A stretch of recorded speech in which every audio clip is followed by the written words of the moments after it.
Every time I hear marriage, to this day, at 43 years old, I hear marriage. Marriage. What brings us together is what brings us marriage. together. From The Princess Thank Bride, you, in case Princess anybody Bride. doesn't Yeah. know. Usually when couples first say I do, they have a pretty rosy idea of what marriage will be like. Yeah, like I thought every day we were going to cuddle, kiss, have sex, and then finish off the night watching The Fresh Prince of Bel-Air. But the realities of life and long-term commitment often have other plans for us. And no matter how committed you are to your partner, staying faithful has its challenges. Yeah, and oftentimes we don't talk about those challenges nearly enough, especially with our spouses. So today we're exploring what it means to be a faithful partner in your marriage. And how to have candid conversations with your spouse about everything you're feeling so you can prevent damage before it happens. Stay tuned. This is In Good Faith.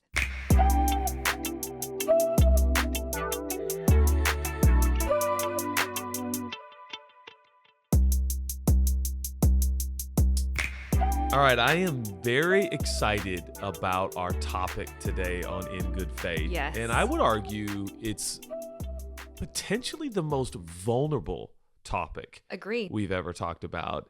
And that is how to stay faithful in marriage, or How to not cheat on your spouse. yeah. But this word faithful is a word we really did choose on purpose for the topic because it starts with faith.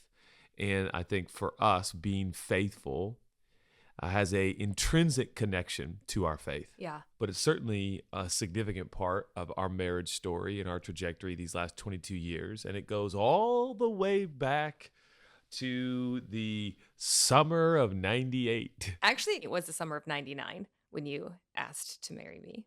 Oh, yes, it was. It was the summer The of summer of 99. The 99. summer of 98. But it actually goes all the way back to your grandfather before that. does. So It we're going does. way, way back. I will never forget Chelsea's dad when I had the infamous lunch with him to ask if I could marry his daughter. A lot of things would come in that conversation, like show me a budget. How will you support my daughter? Right, our At $1,400 the time, a month budget. Yeah. I was making pretty much just above minimum wage I think so, working yeah. at the church. But he asked me a question that day at lunch. He said, "What's your greatest fear?" And he shared his, which was so vulnerable that I thought, well, I can't share like my number 2 or 3 You can't greatest make something fear. up, Yeah, I right? 'Cause really he got to just went deep share with you. my greatest fear. So I looked at your dad and I said, to be honest, you may not know this, but I was born on my grandfather Elwood's birthday, October 9th. Named after him. You So were given then his they middle named name. me Judah Elwood Smith because at the time my parents didn't even know some of the details of my grandfather. Now we know my grandfather struggled in the area of being faithful in his marriage. He had multiple affairs at multiple churches where he pastored. Yeah, and this is as he is a pastor. As he's a pastor. He died of cancer, I think, at 43. But it got so bad. He cheated so many times with so many staff members in these different communities that the denomination he was in actually removed him, kicked him out because he was such a liability. My dad did not know that until I think I was like in middle school. So at 16 years old, I remember we pulled into a garage after a Promise Keepers event at the Kingdom in gosh. Seattle. Hello, My- mid-90s. My dad said, "I got something to tell you. You need to know something about your grandfather." And he divulged all these instances. Your grandfather cheated on your grandmother multiple times. So I looked at your dad and he said, "What's your greatest fear?" And of course I knew what it was. It was that my middle name's Elwood. I'm born on his birthday. I knew at that point I was going to be a pastor. And I think I feared, well, am I doomed to repeat the mistakes of Elwood?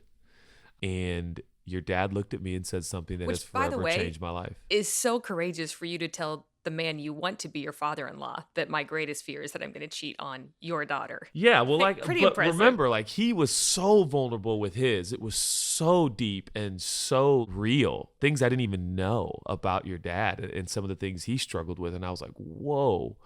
And he looked at me and he said, "Actually, I think it's a blessing, that middle name Elwood, and the fact that you're born on his birthday." And I said, "A blessing?" He goes, "It's a constant reminder that without God, you'll end up the same way."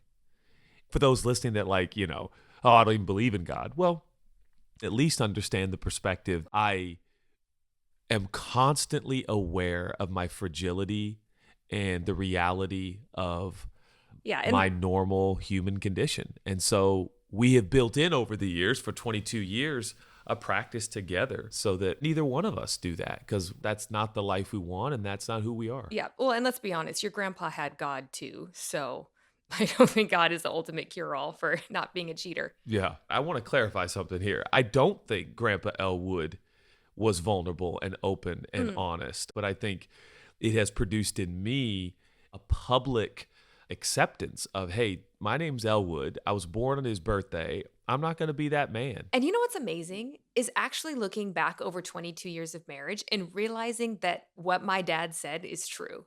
That awareness that you have actually has been an incredible blessing in our marriage because you're so aware from your grandfather of the potential of I could be a cheater.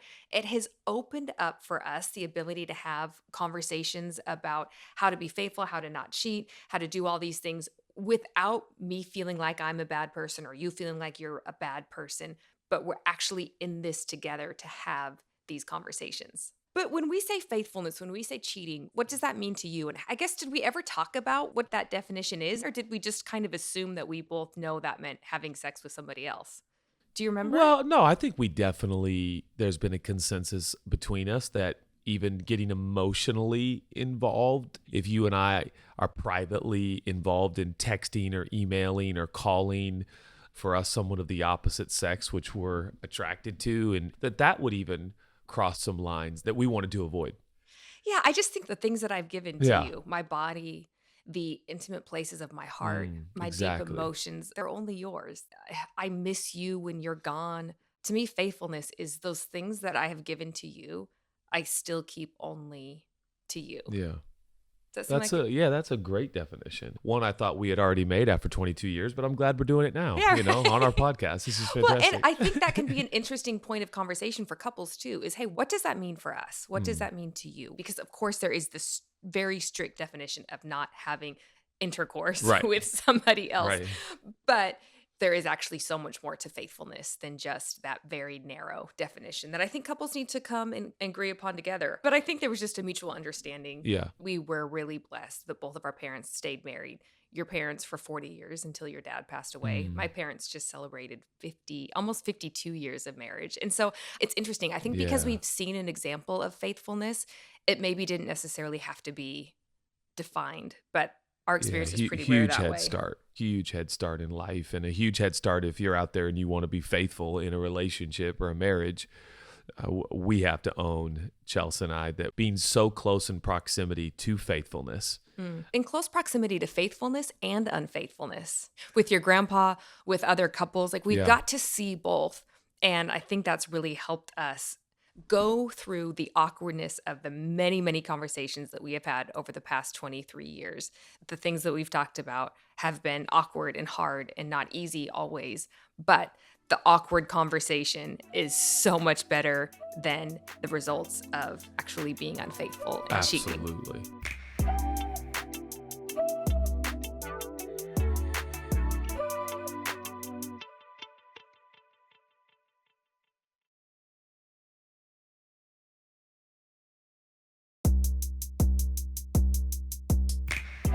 Let me ask you a question as we start out.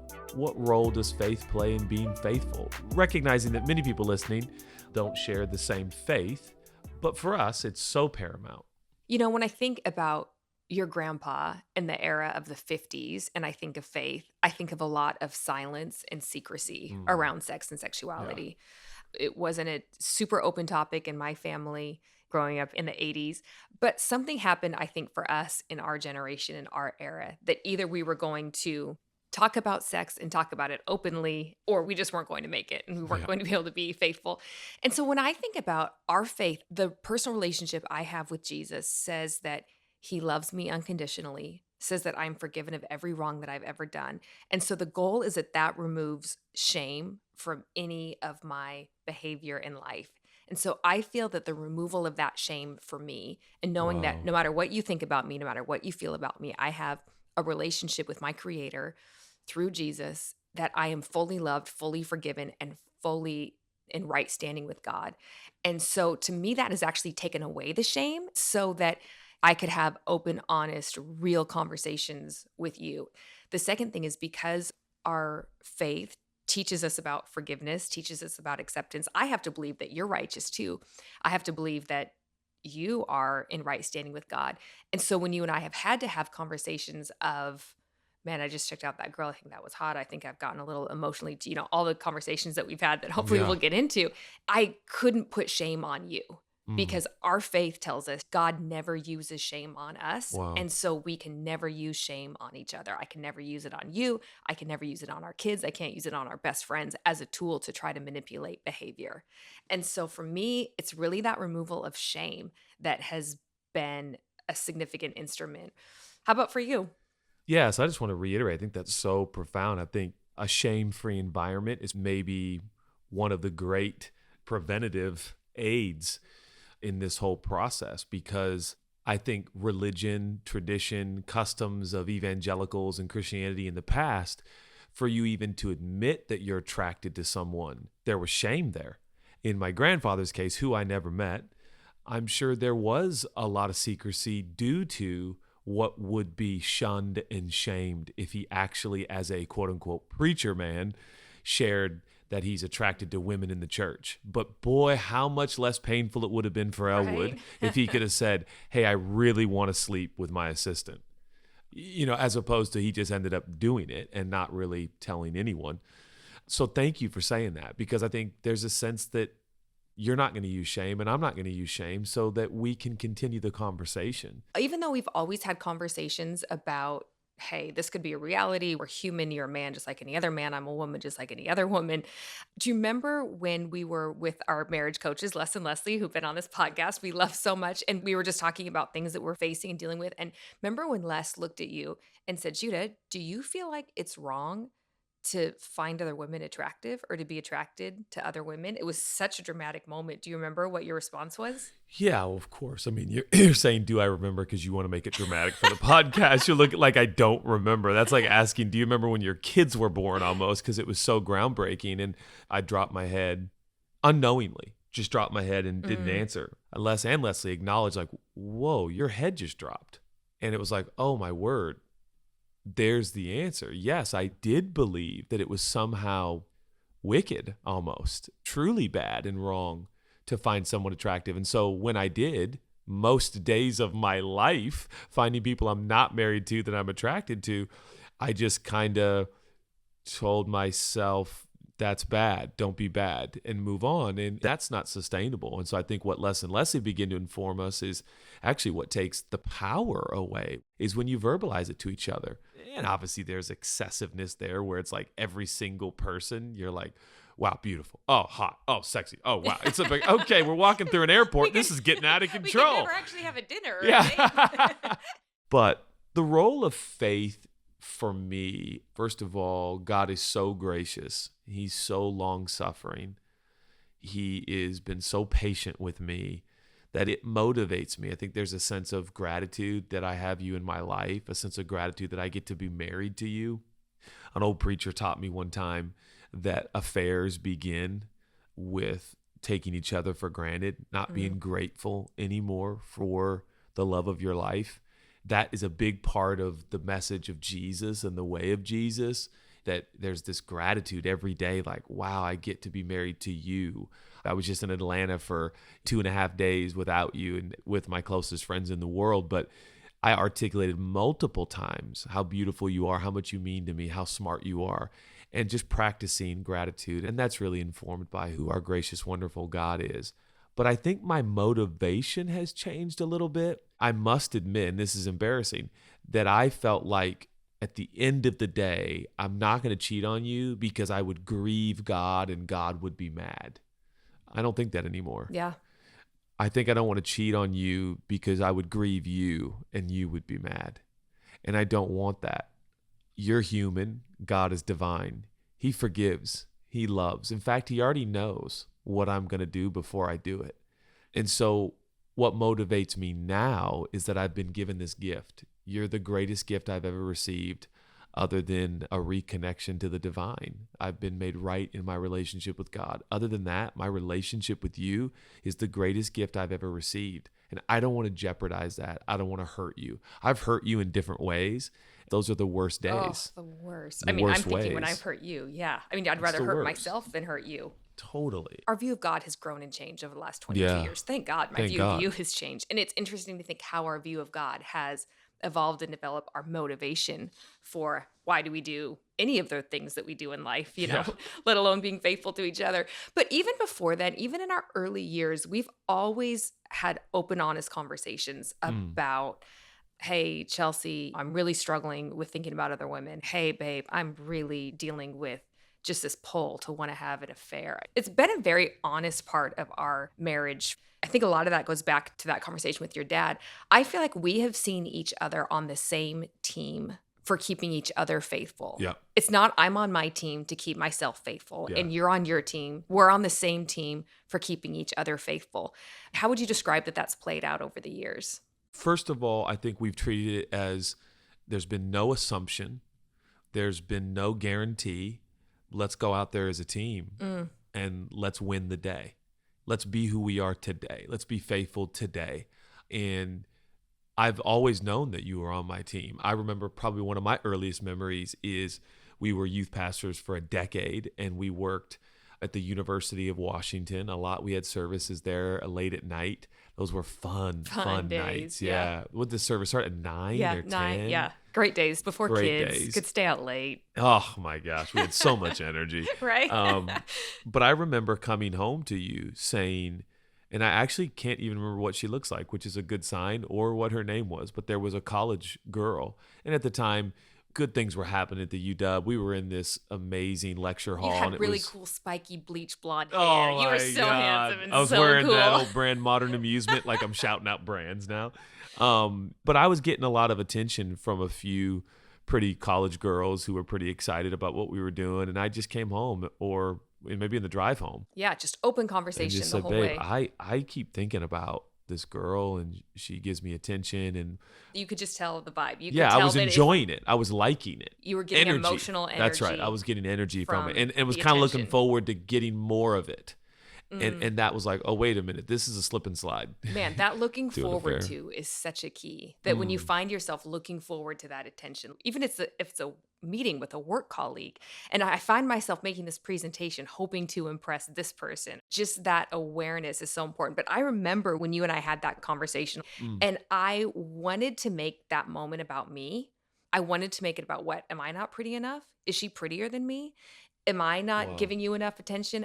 And I just remember feeling that check, hopefully from God. I don't know, maybe from like my mom's voice in the back of my head somewhere that, hey, this moment isn't about you. This moment wasn't about me. It wasn't about a slight that I had been doing anything wrong as a wife. It wasn't that my boobs weren't big enough. It wasn't that, whatever.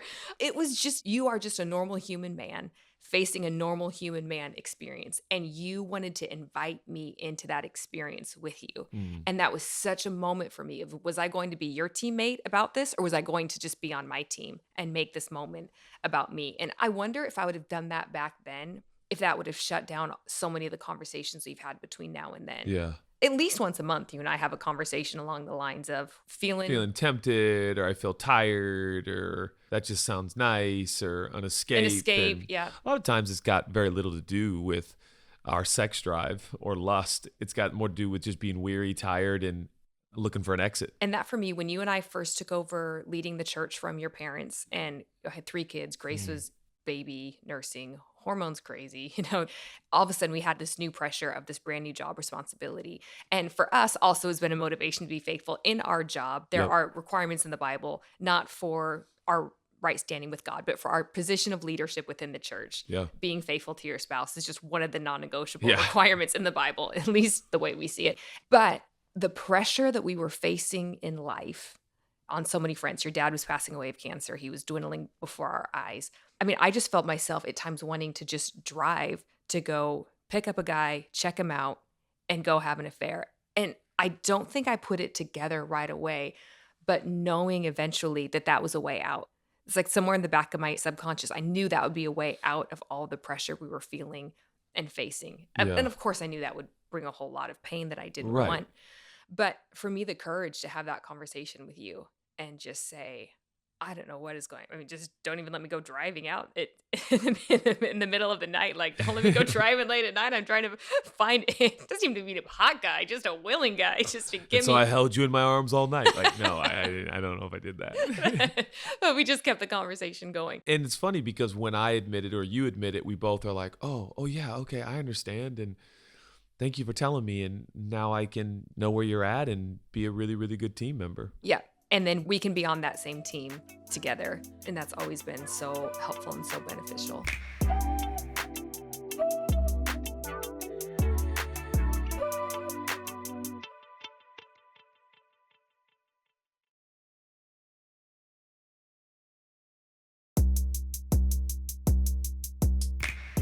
Have I ever overreacted to you sharing and being vulnerable in this area? Oh, that's a good question. There was a time when I was very flirty with a coworker and you saw it. This was beyond like, hey, babe, I'm thinking about something. It was a bit more of an ongoing flirtiness and you reacted, but I thought it was in a really good way because it woke me up to, oh my gosh, I don't want to hurt Judah.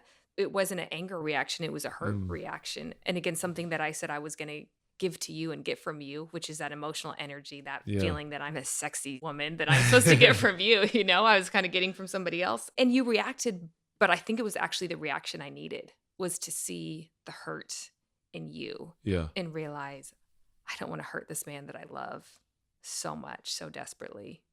Yeah, that was a really bonding time as well. I think conversely, I started drinking wine and tequila probably when we were like 33, 34. Yeah. And I think I discovered that drinking alcohol really dropped my guard, mostly in anger. You know, I ended up breaking your Kindle on our 20th wedding anniversary. But I think it also dropped my defenses in terms of who I really am.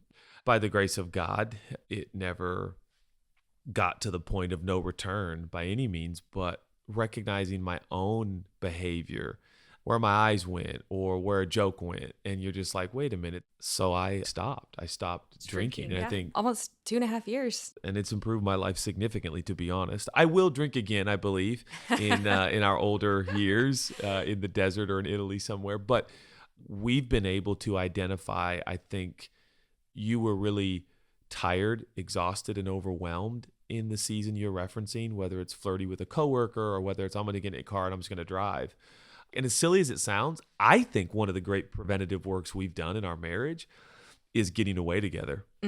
Like dropping everything and just being like, we're calling it. Sorry, we got to cancel a few days and we're just going to get away.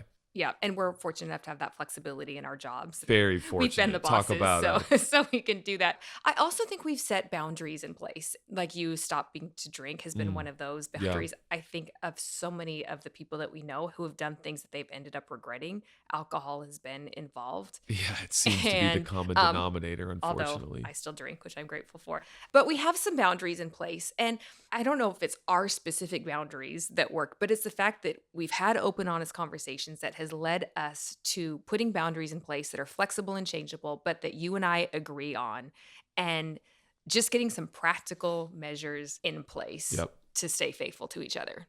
I think probably when guys and gals like you and me who are pastors or preachers or whatever, which is part of what we do. It's not who we are, but a part of what we do is lead a community and guide them through the Bible narrative about Jesus. And it's beautiful and wonderful. But I think a lot of times people like us enforce agreed upon action items and values, and we enforce them like they're law. Yeah. And they're just not. Exactly. These are our personal boundaries.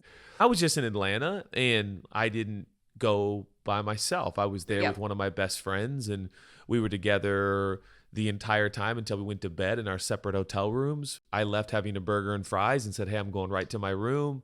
I text you when I got to my room. I think I actually called you.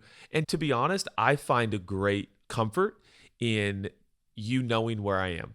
You always know where I am. Yeah. And there's an account of where I am and who I'm with. And if I'm by myself, you know I'm by myself and where I am by myself. First of all, it's eliminating temptation. But second of all, it's also like if a story was to break or, in our own world, someone would say, well, this happened, we would have a record of kind of where we were. And you do the same thing, particularly when we're on the road, but even when we're around town, in our home. Hey, where are you? What's going on? How's your day? Yeah, it's funny. I can't remember a time where I don't know where you are. I don't think it happens.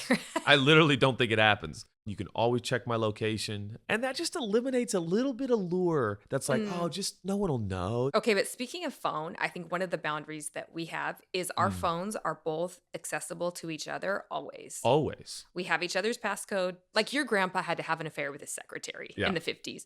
I feel like so many things these days that start on a phone. Whether it's through DMs, through texts, we can check each other's DMs on Instagram, and I'll check your phone sometimes. Although I will say, when I look at your phone, it's not because I am fearful or suspicious or looking to catch you up in something wrong. I'm your teammate. We're on the same team doing this together to have a wonderful, healthy marriage and doing it from a place of trust and permission that you've given me to do. Do you ever check my phone?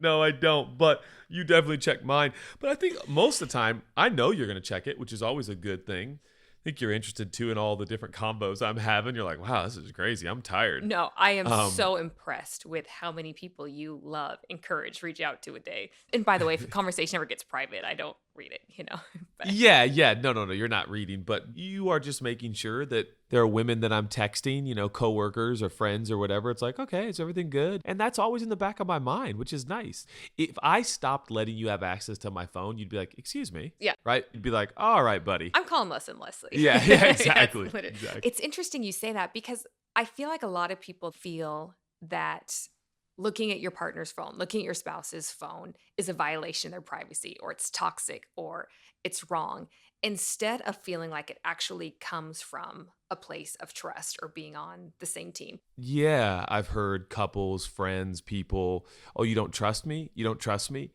And it's like, well, not completely. No, I don't trust myself completely. What I was gonna say. I don't trust myself. I don't understand completely. even what that means. So it's an interesting conversation when you start talking about the definition of trust, and trust now becomes the elimination of any accountability or checks and balances.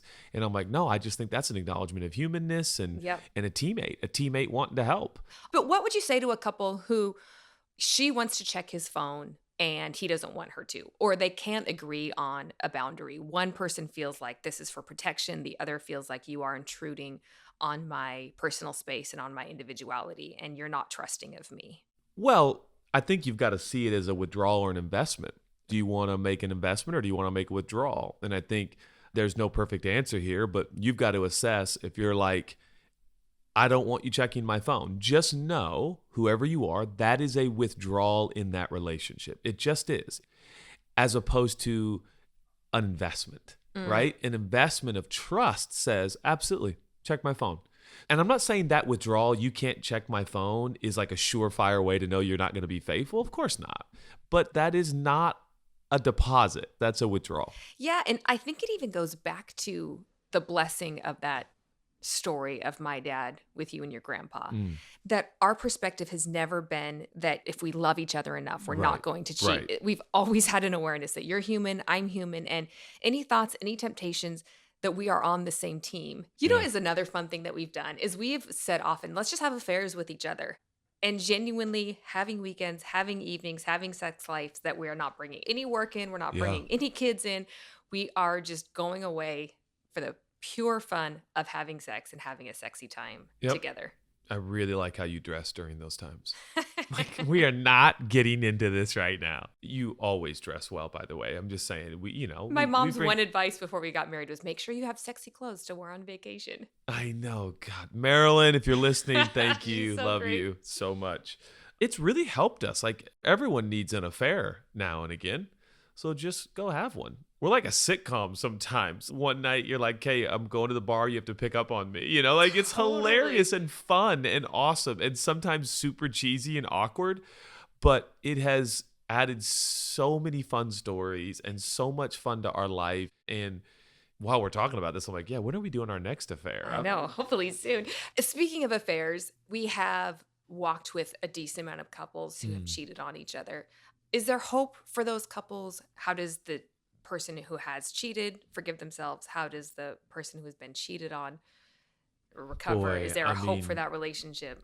it's interesting. It's been said and will probably be continued to be said. Once a cheater, always a cheater. Cheaters always cheat. Yeah. Cheaters always cheat. Cheaters be cheating. But of course, our faith informs us differently. We always believe there's hope for humanity.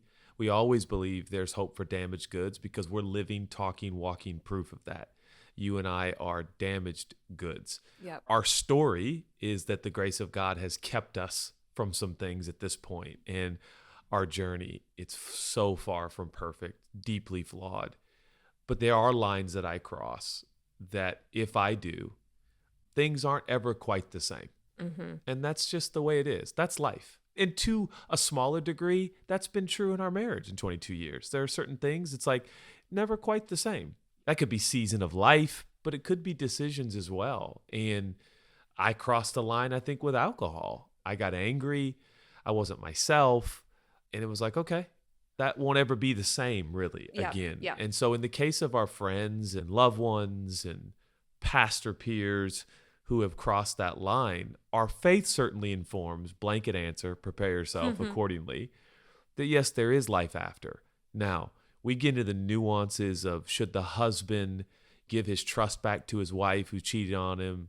Should any girlfriend, boyfriend, spouse, whatever, give the trust back? Well, hey, we are not in any sort of practice here in good faith of telling people you have to go back to that marriage, that relationship, that romance. Having said that, if you're a cheater listening right now, I think the most important thing I could say is there is hope for you without a doubt. And we have all cheated in ways. Yeah. It's one thing to cheat sexually on someone you've committed to, but we have all cheated in ways. So to say that we can't relate to people who've had affairs is ridiculous. Yeah. Well, I would say similarly, if you're somebody who has been cheated on and your heart feels shattered and you're wondering if you can ever trust again, Wow. there is healing for you. There There is hope is. for you. I don't think you will ever be the same. That's a scar that will most likely remain for your life. But that doesn't mean you can't be healthy and happy Yeah, and fulfilled that's in right. a trusting relationship. But it is a process and it can be a very painful, long process. So, I mean, this is hope, but hope with reality. And I don't think we are under any notions that life isn't messy. But I'm just so grateful in our journey that we believe in a God who's right in the middle of our mess and that he can help us make something beautiful out of it, even when there is a lot of hopelessness and you feel like you've burned down the house you built with your own actions. I believe there are second chances and there's hope. And that's something that we've had to navigate with some friends. And it's been painful and challenging and difficult. And in some cases, boundaries we've had to build in from relationships that had to change because of decisions and practices and approaches that were being taken. And so I do want to say one last thing, which is a really unusual thing to say, but maybe you're the friend who's kind of in the middle of some friends who are going through a fallout because of cheating. And you're thinking, I gotta help. I would just say to even the innocent bystanders who are friends and loved ones and family members who want to help, that you too build in boundaries so that in the process of helping someone, you don't cost yourself dearly because you get weary, worn out, tired. We believe in a God who's the savior and the superhero. We're not the savior. We're not the superhero. Yeah. And I think as we conclude this episode, just really wanting to leave with some toolkit of a conversation starter for spouses to have. And if you don't know where to start, I would just say start with a very honest place of defining what does faithfulness look like to us. Then just saying, okay, how do we achieve that in our lives? The next question I think that can be so helpful is when I find myself struggling, when I find myself tempted, when I find myself attracted to somebody else, do you want me to come talk to you about it? How do you want me to approach you? Or do you want me to find another person to talk to? And don't say if, I said it wrong the first time, say when I find myself. Right. And then both of you being on the same team, getting those tools and strategies together and making this an open part of the dialogue for the rest of your marriage. Talk preemptive work. That's the advice that we can throw out there today. Have those preemptive conversations. Everyone thinks they're awkward. just imagine how awkward it Right. will be. Ladies, if think you about don't. how awkward a pap smear is, but Oh my word, how did we get there? I promise I have an analogy. It's screening, it's cancer screening, right? Like you could go through a pap smear or you could actually have full-blown ovarian cancer. Wow. It's worth the screening. And these conversations are they're like medical screening. It's better to catch it early, better to catch it before it's something that's full grown, and just keep it going. Pap smear too much? No, I was just thinking like about a physical, turn to the left and cough. I'm like, oof, yeah, all right, well. On that What a note, way to end right? on how to be faithful in marriage. On that note, do you want to pray? Absolutely. God, thank you that even in this, even in the endeavor of being committed to the love of our life, you have a plan, and you're great, Mm-hmm. and you're gracious, and you're forgiving, and you don't use shame. And as a result, I just pray that everyone listening right now would feel an overwhelming sense of hope. Yes. But God, in the few seconds we have left of this recording, I pray specifically for two people. I pray for those who have cheated. I pray you'd comfort them, assure them that life is not over and there is beauty ahead. Though they might be in the middle of the most excruciating pain of their life, there's beauty ahead. And secondly, I pray for that individual who's been cheated on. They feel betrayed. They feel lost. They feel lonely. Maybe they feel unlovely. I pray you would minister, comfort, keep.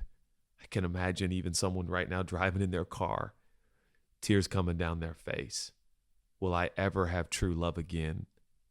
Will there ever be a sense of trust again? I pray you'd assure our friends right now that you are the God of second chances, and you take what will destroy and derail and you work it for good.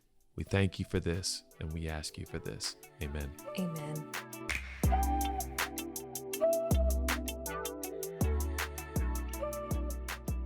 This has been a presentation of OBB Sound, SB Projects, and Cadence 13. Executive produced by Chelsea Smith, Judah Smith, Michael D. Ratner, Scott Ratner, Elias Tanner, Scooter Braun, Scott Manson, James Shin, and Chris Corcoran. Produced by Grace Delia, Caitlin Plummer, and Eve Bishop of OBB Sound, and Kyle Vanuya of SB Projects. Produced by Lauren Lagrasso and Serena Regan of Cadence 13. Edited, mixed, and mastered by Daniel Chavez Crook, with editing support from Caitlin Plummer and Eve Bishop. Original composition by Colin Gilliard. Production support from Kristen Crosby and Dylan Martyr. OBB Sound is an OBB media company. Cadence 13 is an Odyssey company.